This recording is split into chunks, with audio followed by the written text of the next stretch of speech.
Did you start copying the masters then? Yes, I did. I did. And again, I did that for two reasons. One was that I wanted to find out how you did things.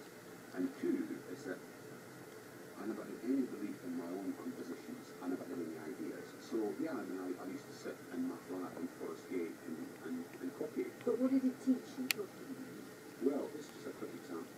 If you're going to paint a sky, you make blue white. And if you want to make a stormy sky, add some black. Wrong. You know, that will be disastrous. To the white, you've got to add cream, you've got to add a bit of pink. To the blue, you've got to add a bit of green. And you don't use black. Try brown, that's better. You know, so by copying people like Monet, you actually find these things out. You know, but who did you enjoy copying most? I would have to say that I enjoyed Monet because he wasn't a figure to paint. His figures were tiny, they were in fields and stuff. So you could get away with just a dog of pink, you know, and a wee bit of a little white bonnet, and there you go. That's him in the foreground. All I really wanted was a finish. I didn't want to have to spend 3 weeks on a painting. I don't think I'm that. I was going to do that. I want to